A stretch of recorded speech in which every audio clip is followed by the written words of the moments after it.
አብዛኛው ሰው በአንድ ቀን ተነስቶ ወደሚጠላ ህይወት ውስጥ ገብቶ ራሱን ያየው። ነገሩ የሚሆነው በዝግታና በጸጥታ ነው። ዛሬ ትንሽ መጠን ችላ ካላችሁ ነገ ደግሞ የውስጣችሁን ቅሬታ ታስታውሳላችሁ። በድንገት ዓመታት አልፈው ራሳችሁን በከንቱ ጭንቅ ውስጥ ልታገኙ ትችላላችሁ። በውስጣችሁ የሚሰማችሁ ከባዱ ስሜት ከተፈጠራችሁበት አቅም ዝቅ ብላችሁ እየኖራችሁ እንደሆነ የሚነግራችሁ ስሜት የባህሪያችሁ የእናንተነታችሁ እንከን አይደለም።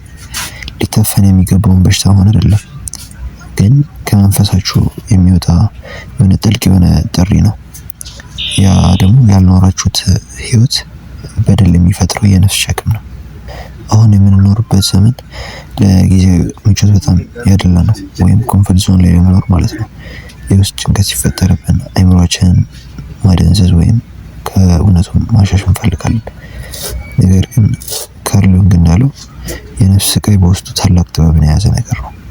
የውስጣችሁ እረፍት ማጣትና ስጋት ጠላቶቻችሁ አይደሉም። እነሱ የመንፈሳችሁ መመርመሪያ እንደ ደውል ናቸው።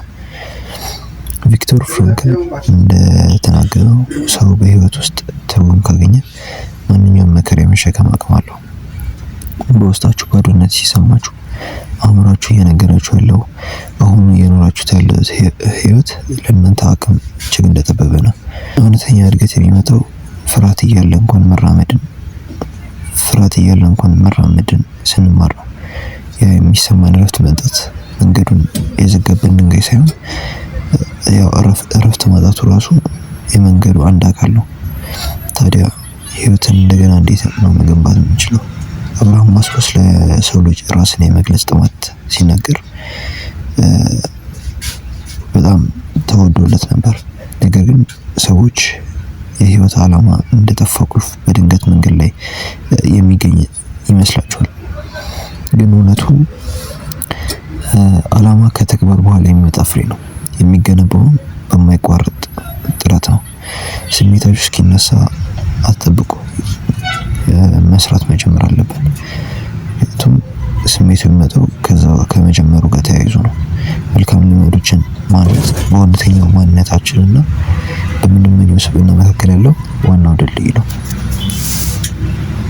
የለውጥ አስቸኳይ ለማድረግ የስቶይኮችን ጥንታዊ መመርመሪያ ስናስብ ሜሞንቶ ሞሪ ወደ አእምሮች ይመጣል። ምንድን ያለው እሱ ሞትን አስብ።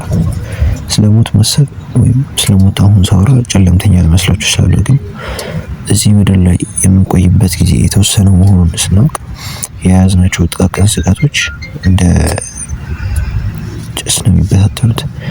የሰው ወሬና የማሸነፍ ፍርሃት እናንተ ላይ ያለው ኃይል ያጣል። ሞት መነጽር ነው። የቀሩንን ጥቂት ቀናት በዚህ መልኩ ልናጠፋቸው እንደምንፈልግ ስናስብ ወይም ብለን ራሳችንን ስንጠይቅ የሆነ ከባድ ስሜት ይመጣብናል። ነገርን ከቆሙበት ተነስቶ መራመድ አሁንም ከባዱ ክፍል ነው። አብዛኛው ሰው በፍጹምነት ወጥመድና በአንድ ቀን አድርገዋለሁ በሚል ቅዠት ውስጥ ነው የታሰሩ።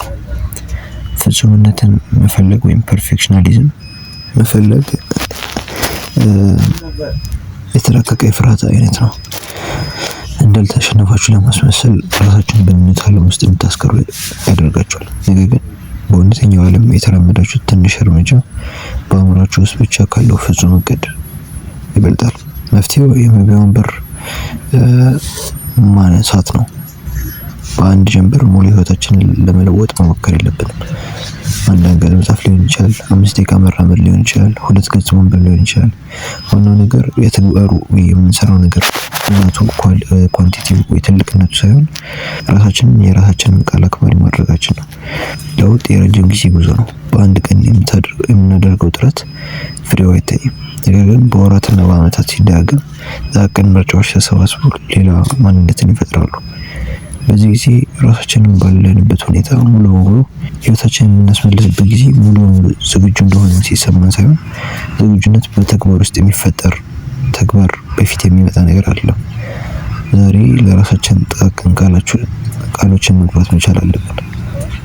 ከዛ መፈጸም በህይወታችን ላይ ካሉ ከሚጫኑብን ሁኔታዎች ጋር መደራደርን ማቆም አለብን።